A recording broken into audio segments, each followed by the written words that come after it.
Are you on the previous?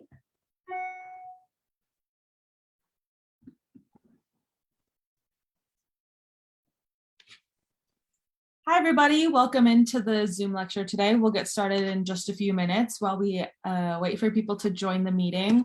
So feel free to just have yourself muted, and then we'll get started in just a couple minutes.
All right, I think we'll get started. Hello, everyone, and welcome. Thank you for joining us today for our virtual talk. If you could please keep yourselves muted throughout the entire presentation.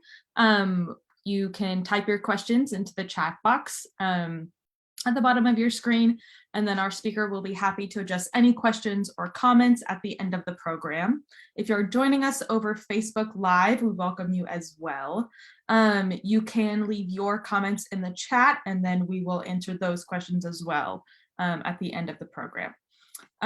Please note that the talk is being recorded and live streamed, and it'll be posted to our social media channels once the talk is over. So you can rewatch this talk or previous virtual talks and tours. You can go to our Facebook page and watch those. And I'm excited to introduce our speaker for today, Eleanor, who is a docent with the Timken. So I will let Eleanor take it over.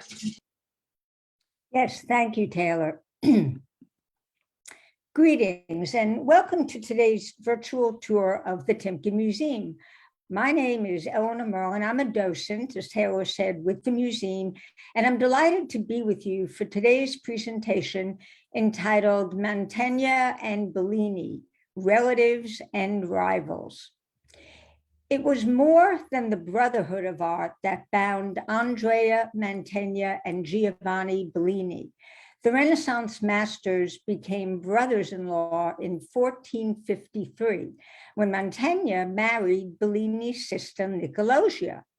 As close friends and competitors, they each benefited from their sibling rivalry, intimacy, and mutual admiration. as two of the greatest artists who ever lived. Each represents something new in art. Today, we'll delve into the lives and works of these two great artists by considering the following questions. How is it that such masters can learn from each other, respect each other, and stand equally strong next to each other? And how by doing so can they gain a level of excellence not achievable without the other? So a little bit about the two dramatic personae, as it were. Bellini was born into artistic royalty in Venice, at that time the most important commercial center in Europe. His father, Jacopo, was a celebrated and successful painter. The Bellini family were Venetian citizens, which meant that they enjoyed a social prestige just below the noble upper class. He grew up an accepted member of this family, even if he was, as many scholars believe, illegitimate. Like his elder brother Gentile, he became a painter and a key part of the leading painting dynasty in this great city at a time when artists' lives were dominated by family relationships. Bellini, the poetic interpreter of the natural world, was the first artist to systematically use light and landscape to convey emotion and meaning. By contrast, Andrea Mantegna, born outside the university city of Padua in 1431, didn't come from an educated background. His father was a carpenter, but he ended his life in 1506 as a gentleman, the court painter of the Gonzaga family, rulers of Mantua, where he lived and worked from 1460. He's the epitome of the intellectual artist. He makes painting stand on the same level as poetry, music, and other art forms. And he was a consummate storyteller. In his hands, the unbelievable becomes credible. He specialized in creating powerful visions of classical Rome, a Baroque painter 2 centuries before the Baroque. Now, news of the up-and-coming prodigy reached Jacopo Bellini, who made the entirely practical business decision that rather than compete with this great new artist, he would bring him into the family and thereby exert more control. He thus married his daughter, Nicolosia, to the budding genius in 1453.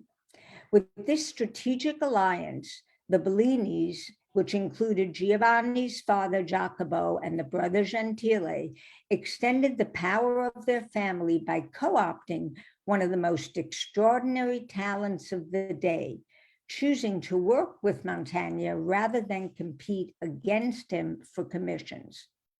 So this connection is as much about family as it is about rivalry, and difference as much as it's about similarity. One can argue that it was through each other's very, very different paths that both Mantegna and Bellini were stimulated to try different things.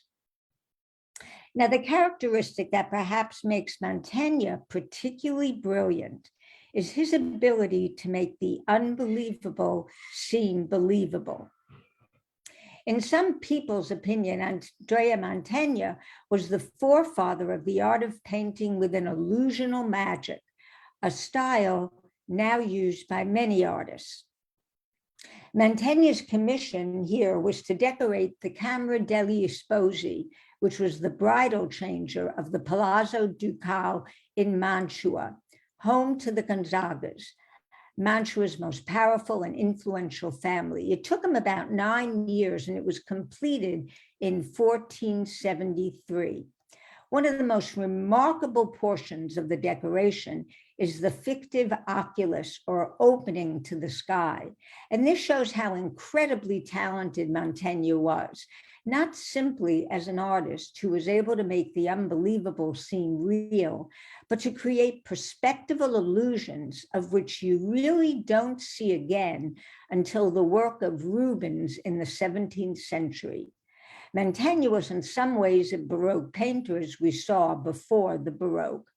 Now, on the contrary, his brother-in-law, Giovanni Bellini, was quite a different kettle of fish in all sorts of ways.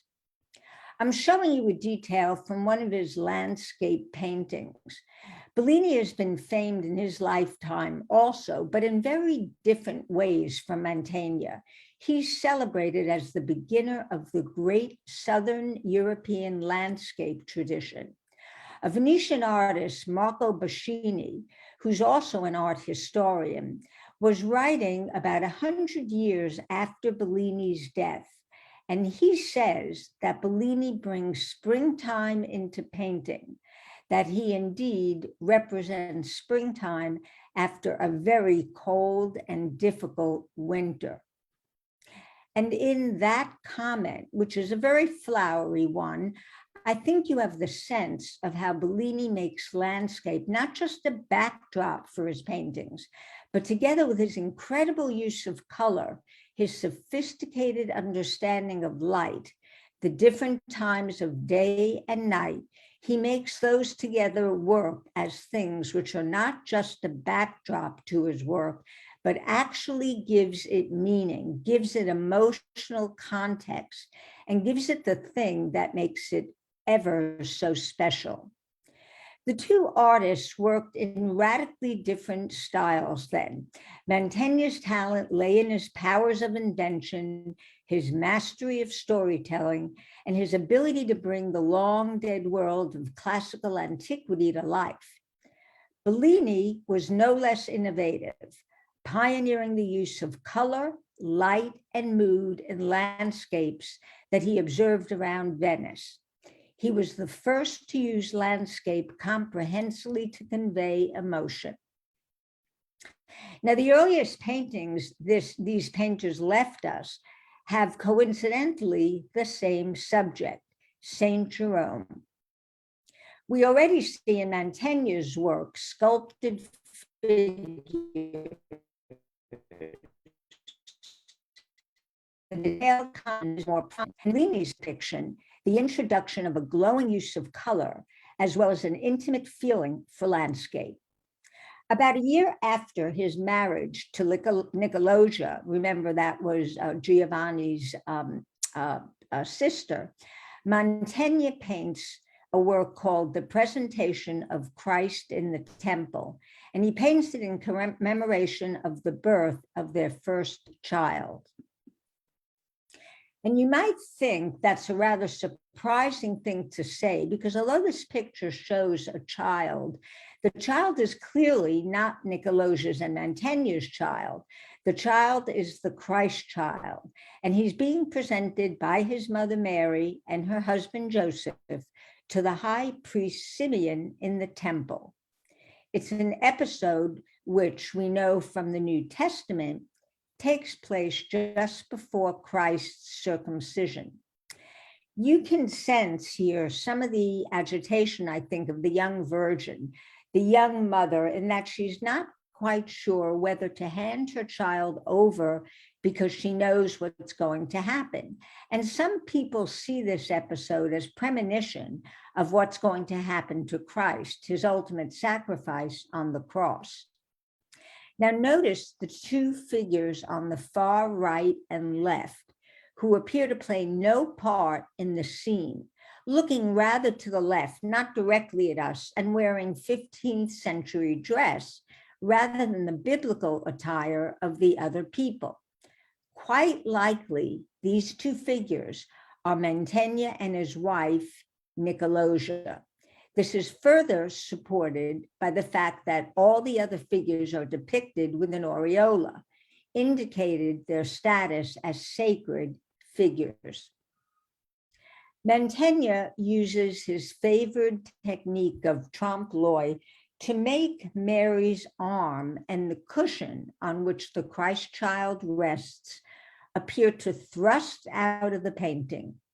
This serves to emphasize the space and depth behind the group, as well as bringing the child into the viewer's space. So here we can also see a more subtle example of Mantegna's skill with perspective and foreshortening, as the infant Christ is seen at an angle leaning towards the background. So this painting certainly seems to have been considered a picture of marriage and family, because what's very curious is that about 20 years later, Giovanni Bellini makes another version of this composition. And it's not just another version. We know from technical studies that Bellini starts with a tracing of Mantegna's central figures. And why did it occur to him to do this 20 years later? Well, we know it's 20 years later because Bellini's work is in oil, and the painting must date at about that time because oil wasn't really used before then. So Bellini does this tracing, and then he adds some figures to it. 2 men on the right and 2 women on the left. Most likely the men are Giovanni and Mantegna, and at least one of the women is Nicolosia Bellini, Mantegna. And what art historians conjecture is that when Jacopo Bellini, the father who brought Mantegna and Nicolosia together, when he dies, the Bellini branch of the family wants a version of this picture. They want it for their house in Venice. Now, there's no way to prove this, but we know from the history of Mantegna's painting that it stays in Mantua and Bellini's painting is in Venice. So this is a very real representation of not just a family relationship, but an artistic one. These panels serve as photographic documents in an era before photography. The family members want to be able to remember the time when their first grandchild appeared.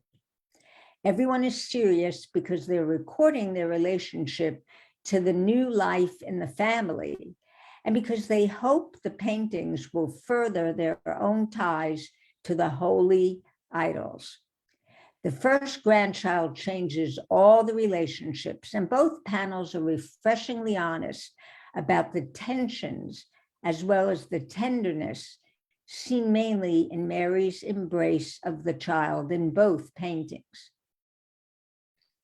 Mantegna's depiction is crisper, more intricate, with harsher outlines and swaddling clothes that look like architectural elements. He gave the characters sculpted shapes as if they were high relief more than portraits. Bellini's image, on the other hand, has softer contours, with light almost seeming to illuminate the figures from within. The whole event appears gentler in Bellini's version as a consequence. So, in a word, Mantegna was epic, Bellini lyrical. Now, while Bellini and Mantegna spent only from 1543 to 1560 together, their influence on each other extended throughout their lives. Bellini, in his work, The Descent of Christ into Limbo, from 1475, much later, again used Mantegna as a springboard for his composition. This engraving by Mantegna deals with the moment when Christ descends into the realm of death between his burial and his resurrection. It's not mentioned in the gospel, but it was a well-known subject in the 15th century, and it fascinated Mantegna. He made numerous drawings of this theme, resulting in an engraving and in paintings. Over one of these drawings, Bellini painted his own version. And yet, even though he does so, he uses the drawing with the utmost respect. And by use of his own light and painting skills, he makes it his own. Mantegna was known to be very careful with his copyright. He nevertheless allowed Bellini to use his drawing, seeing this as a sign of honor and admiration for his work. Now, returning to earlier in their careers, Mantegna and Bellini both did paintings depicting the agony in the garden. This is the subject of Christ's life when he's praying in the Garden of Gethsemane, waiting for Judas Iscariot and the Roman soldiers to come and take him away to his trial, and subsequently, as we know, to his execution. So it's the only moment of peace, quiet, and reflection that Christ has before these terrible traumatic events. So in Mantegna's work, we see Christ praying before a group of cherubs who hold up the instruments of his torture and death. His disciple Judas, who's betrayed him, leads a large band of soldiers down from Jerusalem to arrest him. The dead tree and the vulture remind us of Christ's impending sacrifice. The composition is fluid and dramatic, with Mantegna's observation of the rocks acting almost as an architectural platform, a sweeping stage for the central importance of his subject, Christ. Mantegna indulges his interest in sculpture and architecture of antiquity, as well as his love of painting stone and rock forms. He contrasts the warm red, gently eroded rocks in the foreground with the improbably conical, craggy mountains in the distance. Christ's images look like finely chiseled stone. The cherub's leg muscles are defined in such detail that they seem too weighty to be carried by a cloud. Rather than angelic apparitions, they reflect the work of Mantegna's contemporary, the Florentine sculptor Donatello. So his work, again, was quite sculptural.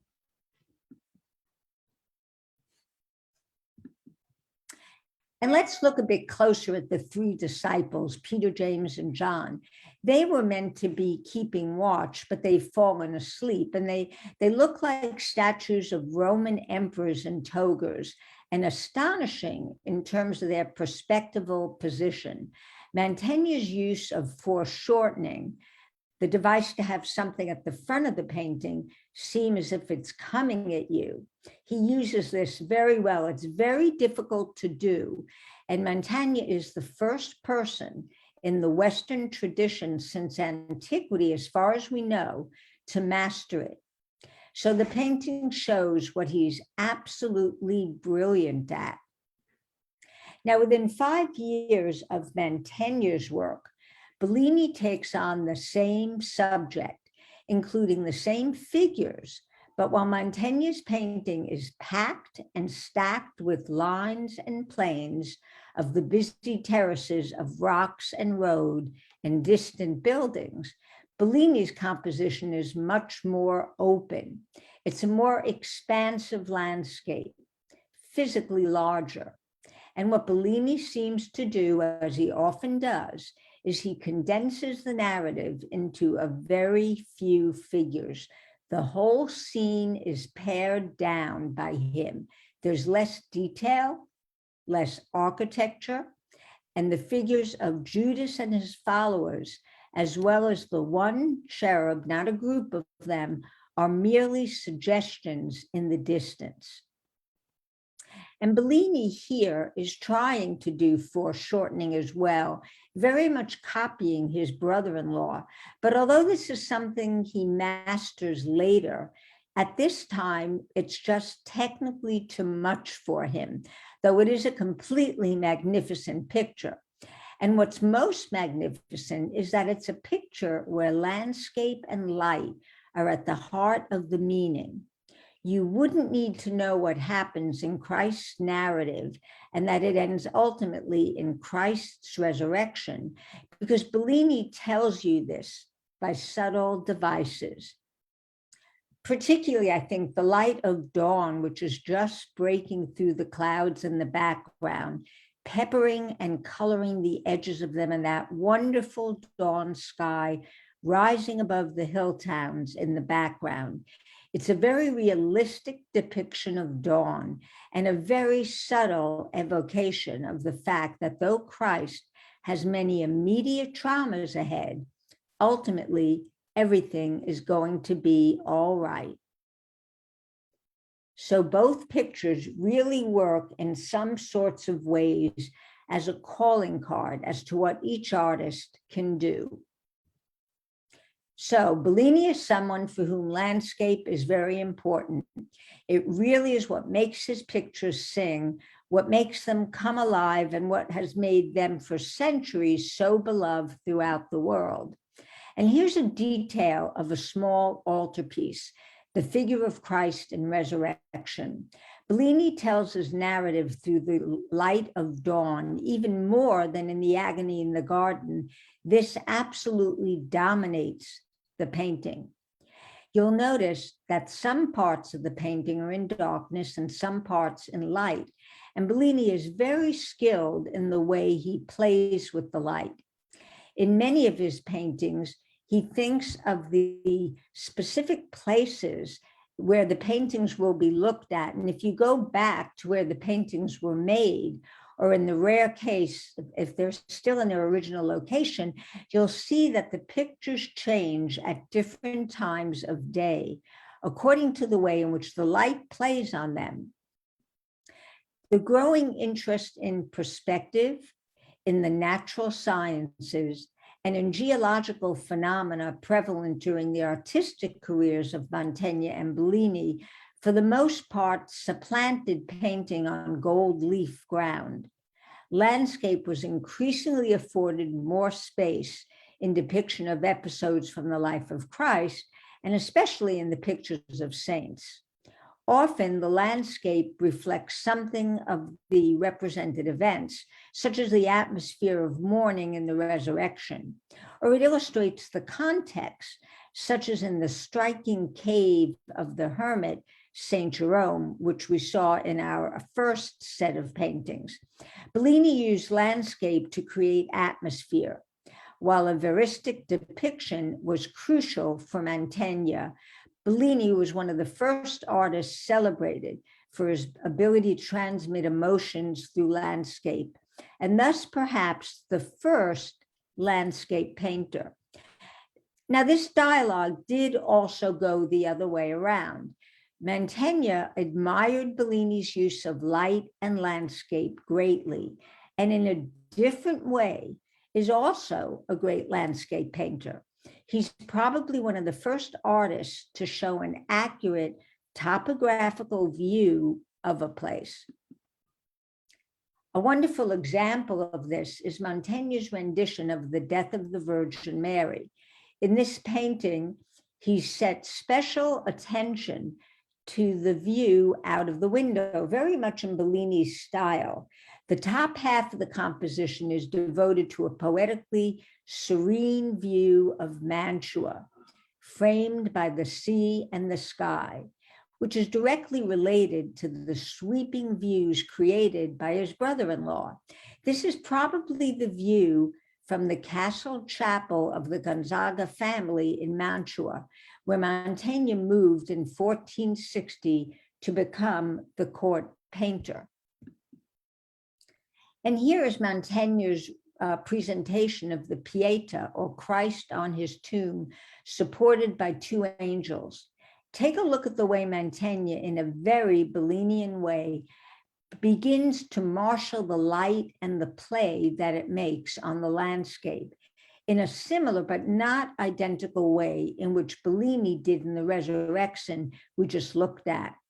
But the light here, though it does show the impact of Bellini on Mantegna, the way in which the clouds are organized, the way in which everything is going to a vanishing point, is very Mantegna as well. So neither artist loses their identity by interaction with each other. Now, what about their depictions of the human body? Padua, where Mantegna spends a lot of time and where Bellini spends some, is a great university of law and humanistic studies as well as medicine. And although dissection is not happening in the 15th century, it starts at Padua in the 16th. I think you see in the work of both artists a sensitivity and a desire to show the body not necessarily anatomically correctly, but in a way which seems much more convincing and much more real and human than the work of their predecessors. This is particularly striking in the work of Bellini on the right-hand side, because it's also against a gold background, which of course is the way in which many artists had worked for centuries on panel or canvas before this point.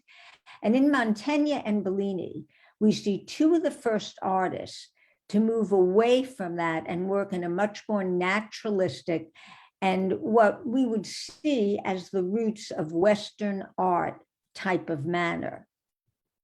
Mantegna's Saint Sebastian is more anatomically correct than the Bellini.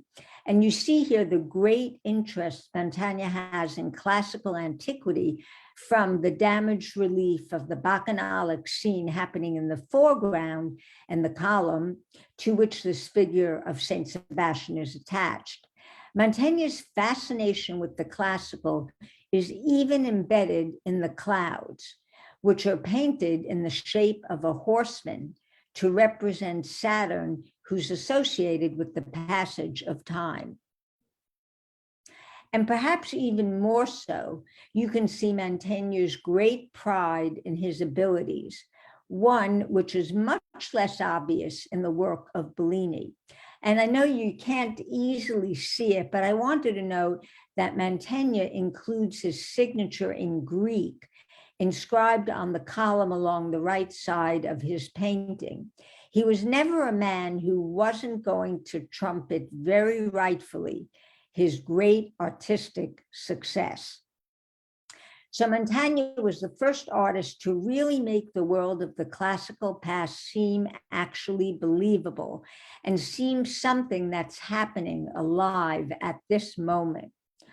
I expect that if Mantegna was alive today, he'd probably be the Cecil DeMille of our time, because we see in his work a rather cinematographic approach. Everything is about creating an imaginary world, which is very convincing and really draws you in. And nowhere is this more apparent than in his monumental magnum opus, The Triumphs of Caesar, which he created during the last 20 years of his life.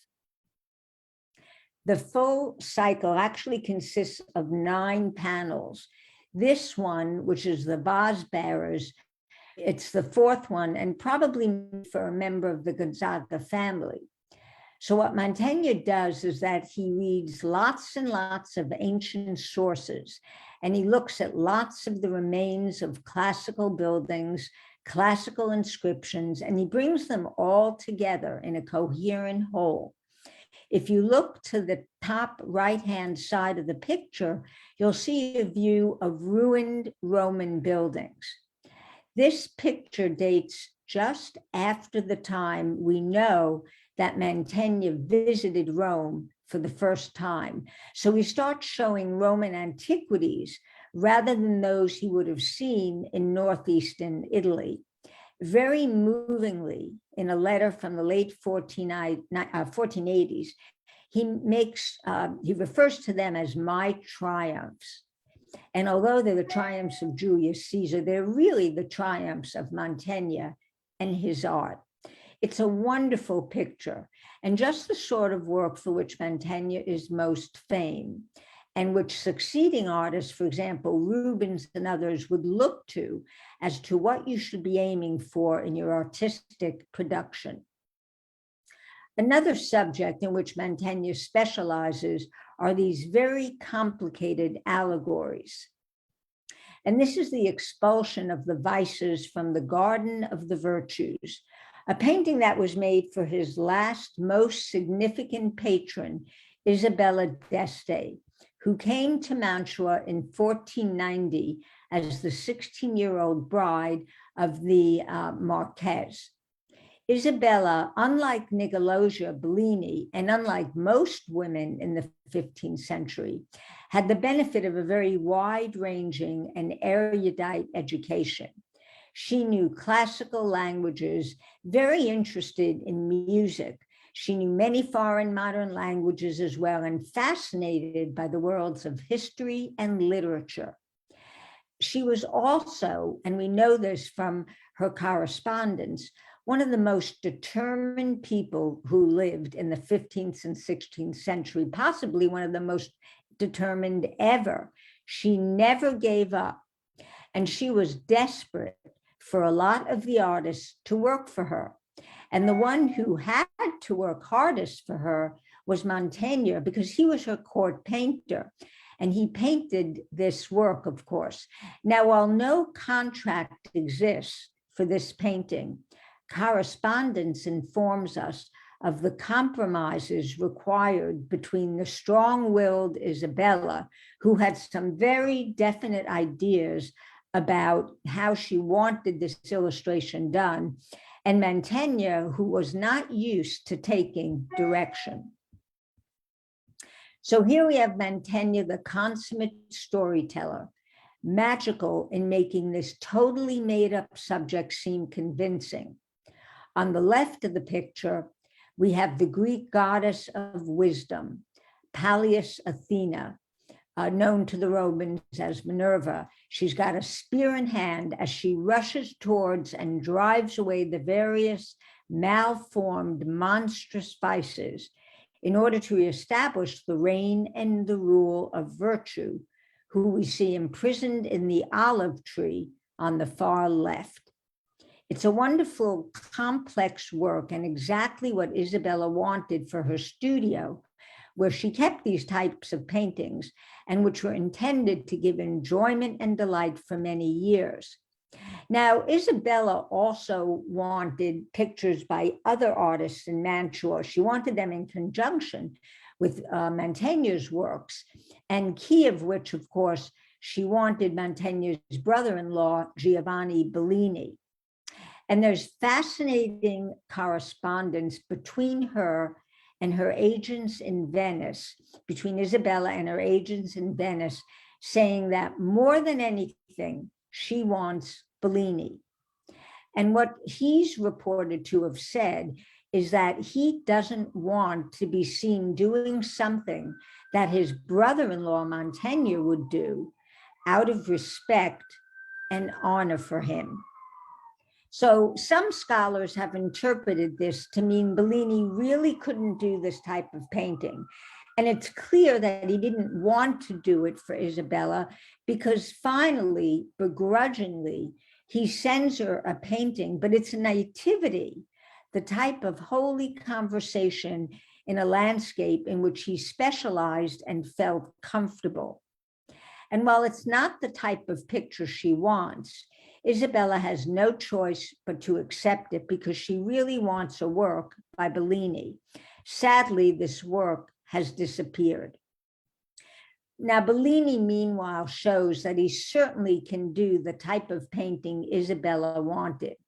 And it's not done for her, but we see it in his Feast of the Gods, which he made for her brother, Alfonso, who was in Ferrara. And Feast of the Gods shows that Bellini really could do the subject matter.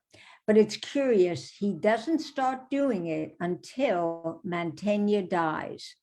And so I think you can interpret Bellini's phrase of respect as not being terrified by Mantegna's example, but by really understanding what they both did, and that they both were really going to stand their separate ground because they wanted to help each other and not get in each other's way. This work shows Bellini's great genius as a painter of this type of subject, the subject which he's often not thought to have been able to do. This work really gives the lie to that. I want to close by talking about this pair of paintings. The one on top is called The Introduction of the Cult of Cybele at Rome. It's a painting by Mantegna of a historical or mythological historical subject of such obscurity that it's believed no other painting ever tried to do it. And the one below is by Bellini of the continents of Scipio, a much less obscure historical subject in the 15th and 16th centuries. So why show these two together? Well, Mantegna on top was left in his studio. That one was left in his studio when he died in 1506. It was a commission for a Venetian family, and it was meant to be one of 4 pictures that was going to decorate their palace. The picture is finished, but the commission is left incomplete. It's an absolute example of what was called the paragoge debate, or the comparison between paintings and sculpture, something which dominated artistic production in the 16th century. And Mantegna is showing you here, by showing the hard stone behind the relief carving, that he can do something in painting which a sculpture would find impossible to do with stone. Now, I said that Mantegna died, leaving this and the rest of the commission unfinished. And Mantegna had sons who were painters, but tellingly, it's to the Venetian brother-in-law that they turn to complete the commission. Giovanni's Continents of Scipio was painted as a pendant from Mantegna's work, but the 2 other intended of the 4 paintings were never produced. Bellini's painting is in some ways in the spirit of Mantegna's. It's trying to show it as if it's a painter trying to do better than a sculpture. But you can also see that Bellini is not so interested in the relationship between the stone and the foreground. He's interested in creating something which looks very harmonious and where the impact is concentrated on the figures in the foreground. So once again, they're similar, but very different works. So who is the better artist? I would suggest that this question is impossible to answer, as they excelled at different things. Mantegna revived the art of classical antiquity and made astonishing narrative paintings that made history seem alive. Bellini, no less innovative, the poetic interpreter of the natural world, was the artist to systematically use light, color, and landscape to convey emotion and meaning. Nobody painted those as skillfully as he could. I hope you enjoyed our tour as much as I've enjoyed sharing these wonderful artists' works with you. And of course, I welcome any questions or comments. Yes, thank you so much, Eleanor. That was an amazing talk, as usual. So if you do have any questions, feel free to leave them in the chat or unmute yourself and ask Eleanor. We'll leave however long for questions.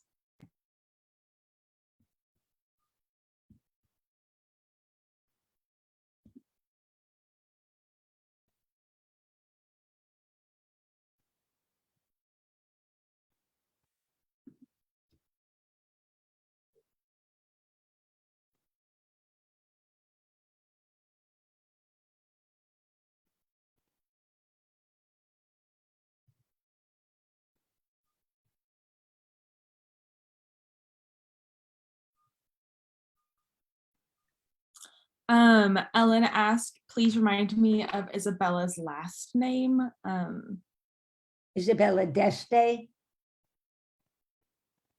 Yeah, we kind of know about her. There's a Timken relationship here, that portrait of a woman in a green dress is not Isabella d'Este, but excuse me, Titian did a work of Isabella d'Este, and the scuffia or headdress that our painting has is the same scuffia as we see in that Isabella d'Este painting. So we kind of have a second degree of commonality with Isabella d'Este in our gallery. And then Andrea asked, did the children of Bellini and Mantegna follow through with their dynasty? Not that I know of. I am not aware of, their children showing up. They may have been painters. I mean, we know that Bellini's brother Gentile definitely was a fairly renowned painter. So, his works were quite well known. But Bellini was clearly the star. Jacopo also was quite well respected in his time. So that core Bellini family was quite a dynasty.